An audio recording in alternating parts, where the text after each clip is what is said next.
In the previous lecture, we looked at prints of the American West published up to the Civil War. In this lecture, we will look at prints on the same subject, but issued during the rest of the 19th century. This famous image by John Gast, published as a chromolithograph in 1873, graphically represents the contemporary belief that the great post-Civil War westward migration of Anglo-Americans was very much a process of, quote, civilizing the American West. The figure of American progress is represented as one of the Greek Graces holding a book of knowledge in one hand while nonchalantly stringing the transcontinental telegraph wire in the other. The advancement of civilization is further illustrated by the Pony Express, stagecoach lines, and the railroad, while prospectors, immigrants, and farmers are depicted as relentlessly pushing back Native Americans, the buffalo, and other wildlife. This print explicitly illustrates the concept of manifest destiny, which was expressed in reality by the great American immigration to Oregon and then California in the late 1830s and 40s, and then by the popping up of various gold and silver rushes in California in 1849, Colorado and Nevada in 1858, Idaho in 1860, Montana in 1862, Wyoming in 1867, and the Dakotas in 1876.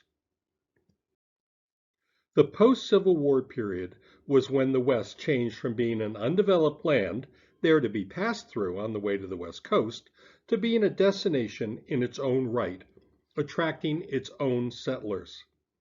A number of factors led to the increased settlement of Anglo-Americans in the West. Gold and silver rushes brought large populations to various western regions. The gradual cessation of hostilities with native populations made travel there safer. The building of the railroads made travel there easier.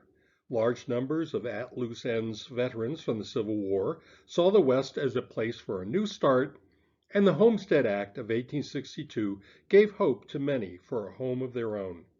For all these reasons, the post-Civil War period saw a flood of new immigrants to the trans-Mississippi West.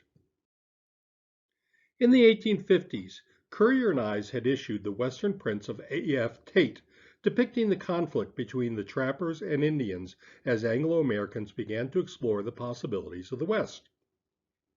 In the 1870s, the firm's prints of the West changed to reflecting the mass movement of civilization into and across the region. The West was now shown as a land of spectacular beauty, but one where trains and immigrants were rapidly transforming the region so that it would soon be just another part of the American nation. With East Coast style homes, prosperous farms, and ladies and gentlemen able to live their lives in comfort and fashion.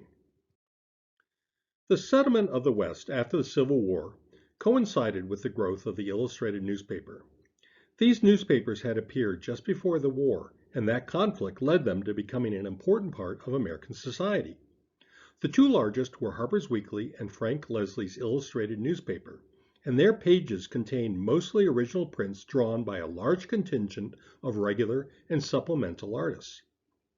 In order to keep their pages filled, the publishers were looking for any topic which might be of interest to the American public. After the war, one of the main topics of interest was the American West, so newspapers, including some of those from England, sent artists across the Mississippi to document this frontier for their readers. As early as 1859, Leslie's had sent a party to document the Pikes Peak Gold Rush, resulting in the first printed pictures of Denver, seen here. Beginning in 1865, Harper's Weekly sent out artists like Theodore R. Davis and Alfred R. Waud, who had established their careers as newspaper illustrators during the war, to document the opening of the West, and many other artists also made trips across the Mississippi for various newspapers in the following years.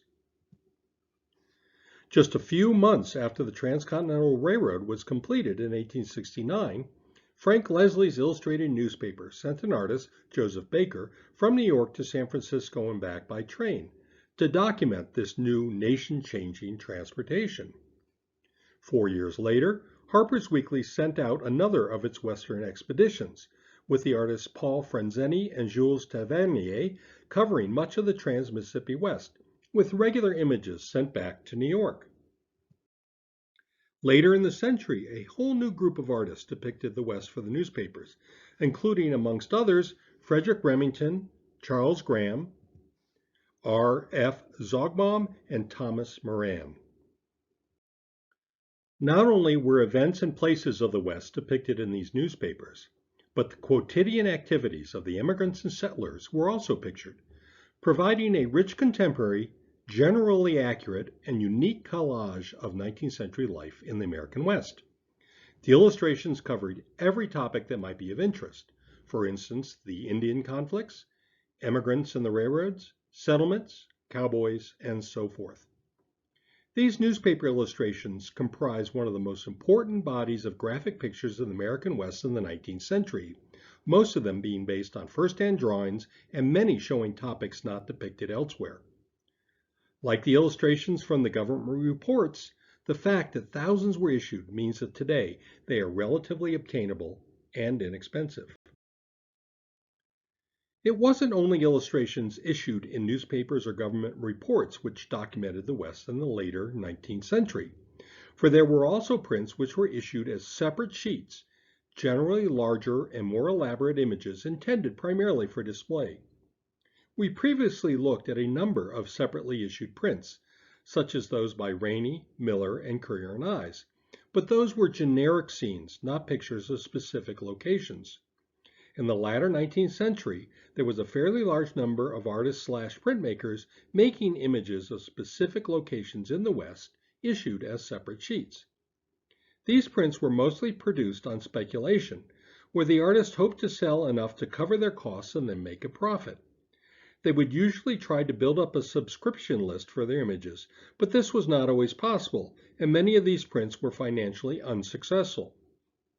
Both for this reason and because any loose sheet of paper is subject to the many vicissitudes of time, 19th century separately issued prints are quite rare today. One of the artists who tried his hand at separately issued town prints was George Catlin, whose portfolio prints we looked at in the first lecture in this series. Catlin painted this wonderful image of St. Louis in 1832, but only produced it as a print shortly after the Civil War.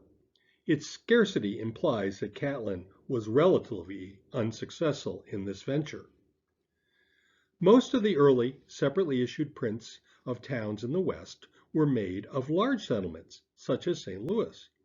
However, artists also tried to make money by selling prints in smaller markets, including one just settled town in the foothills of the Rockies.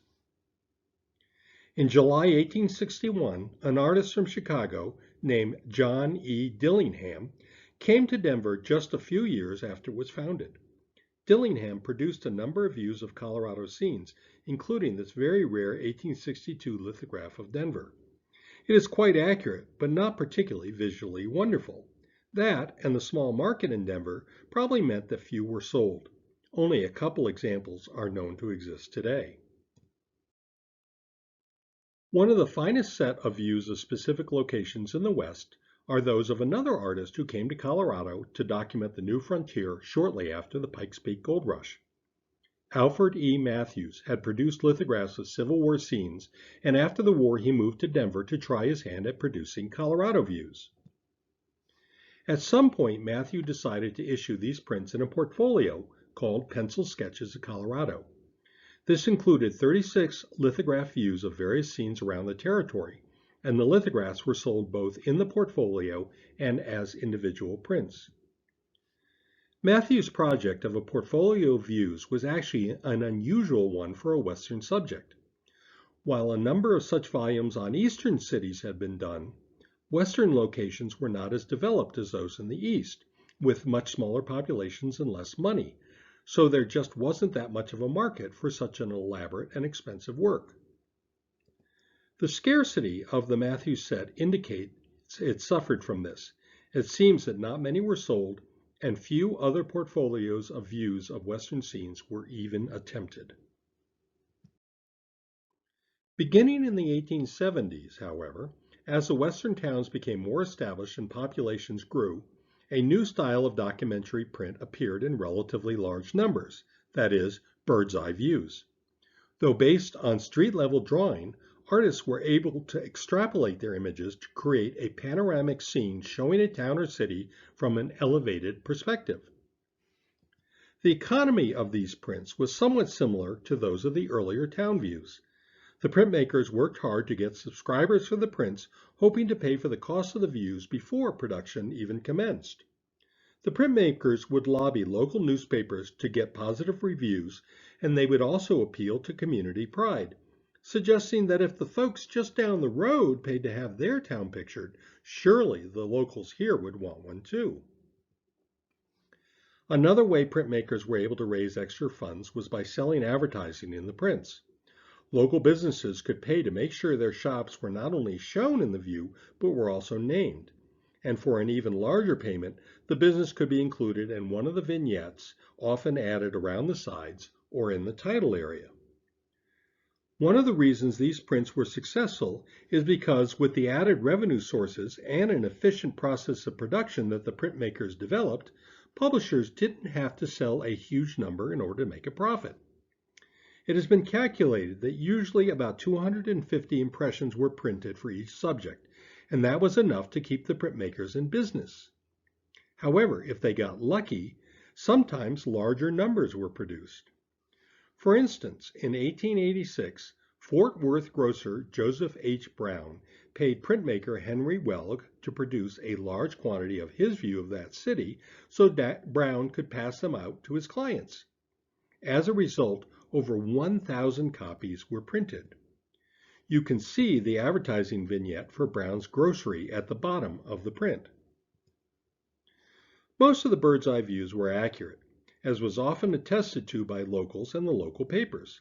Sometimes there might be a minor modification to emphasize a point, such as increasing the size of a river or extending the streets beyond their actual presence, but mostly the views were impressively accurate. This is because the printmakers had to make them accurate in order to sell them. If a view was not correct or did not include all the buildings, word would go out locally and sales would dry up. However, sometimes there was more than a minor exaggeration or two, usually to make a town look more prosperous than it was, a distortion encouraged by local boosters with the hope that this might increase immigration to the town in question. A notorious example of this is an 1857 print of Sumner, Kansas by Middleton, Strobridge and Company of Cincinnati. This print was designed to be sold mostly in the East rather than to locals in order to promote travel on the Ohio and Mississippi Railroad and also to encourage settlement in Sumner. This print depicts a prosperous community with churches, a college, and a hotel, along with other impressive buildings. One young man was lured west in part because of this view, and he wrote back to his father that this print was, quote, a chromatic triumph of lithographed mendacity. He reported that the city was gullied by rain and interspersed with rocks and the stumps of trees, and that the industrial building shown in the print turned out in reality to be just a rickety old blacksmith shop. He didn't mention that there also was no college. Egregious examples of exaggeration are few, and most Western bird's eye views provide accurate and detailed information on Western settlements in the latter part of the 19th or early 20th century.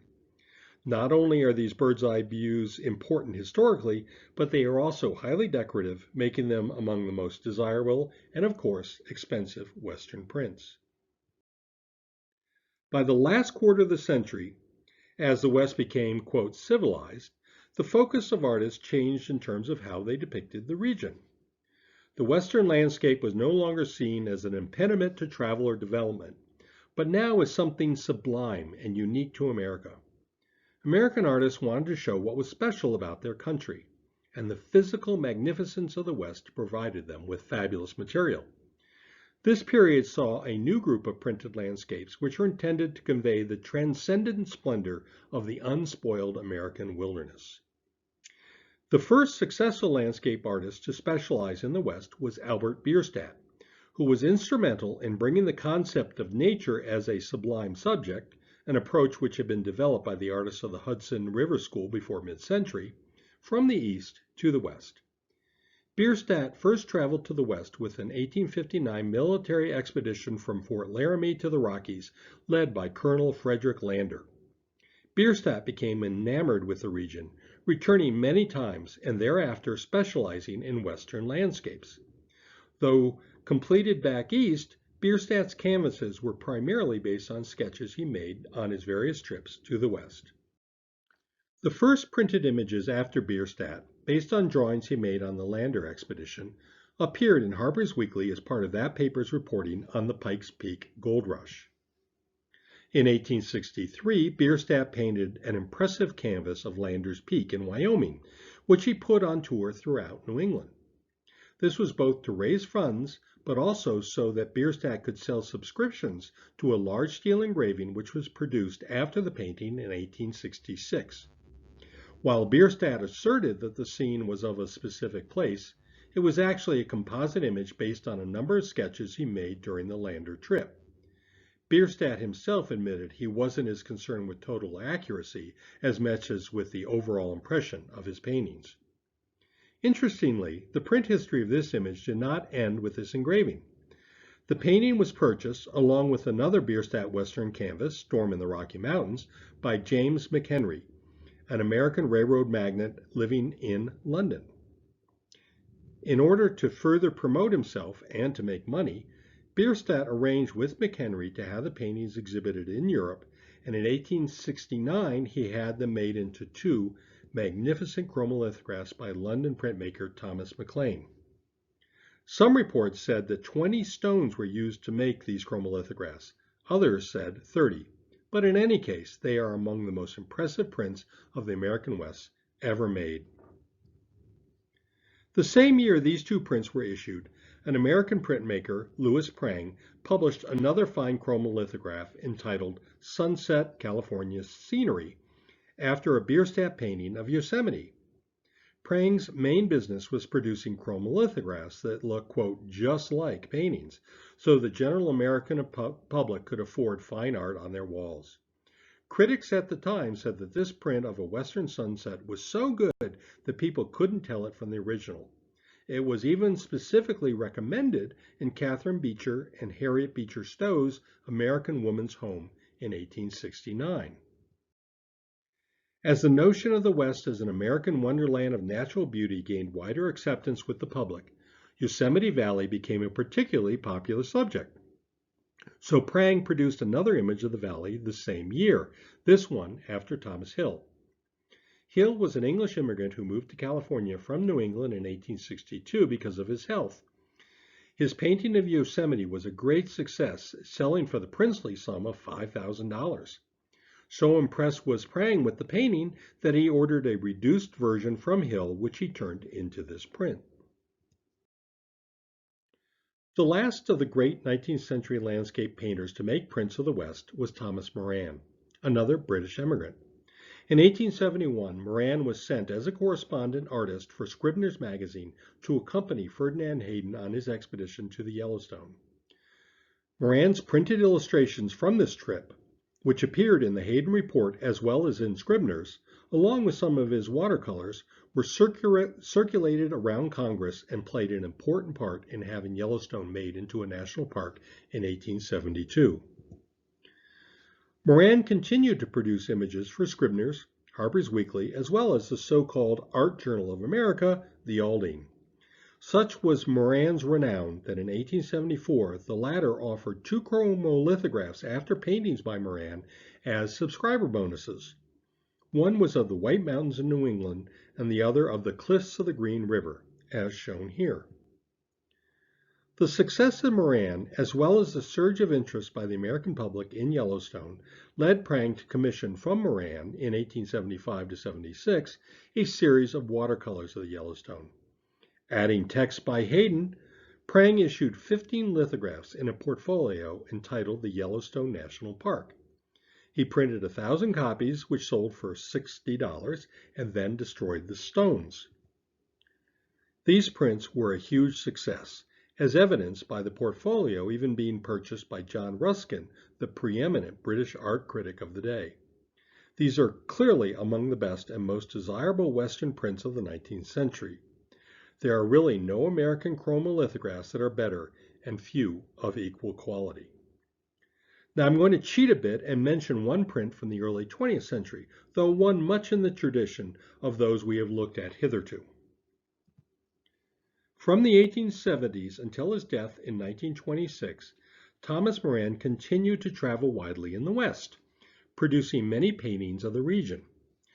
In 1873, Moran had joined another expedition to the West, John Wesley Powell's second exploration of the Grand Canyon. This trip resulted in Moran painting a magnificent canvas of the canyon from the North Rim. When the Atchison, Topeka, and Santa Fe Railroad wanted to promote its railroad line, which was the only practical way for tourists to get to the Grand Canyon, it naturally looked to Moran's work. The Atchison, Topeka, and Santa Fe Railroad was very active in using art to promote the scenery along its various routes in order to increase travel on their trains. In 1913, they decided to publish this wonderful chromolithograph of Moran's painting of the Grand Canyon. The print was distributed to agents and stations around the country, making it one of the most famous prints ever produced of the American West. The prints of the American West in the 19th century are a valuable and attractive source of images of the history of the region. They are often the only images of the particular scenes they show, and many were based on first-hand observations. They provide us with important historical material. Now, it is a mistake to take them too literally, as many were modified from the original drawings or were compiled from various sources, so they are often not totally accurate, and of course some aren't even close. Still, it is a mistake to dismiss them as historical documents, for they are one of the primary sources we have of the West in this period. Moreover, it is not only what is specifically shown in the images which provides us with historical information. Beyond the details of the scene they depict, the prints are also a reflection of both the 19th century artists and the American public's understanding of and attitude toward the American West in their own time. Insight into this can only be gleaned from the prints by learning of the context in which the prints were made. It is important to know why they were made, by whom, and in what circumstances. This gives them an extra level of meaning that goes beyond their straightforward subject matter. And of course, I think these prints are visually attractive. The big, colorful, finely wrought ones are visibly spectacular, but even the smaller ones are wonderful if taken within context. These prints of the American West are incredibly varied in subject, size, appearance, and current value. I hope that these two lectures have given you an overall understanding of these fascinating reflections of our past.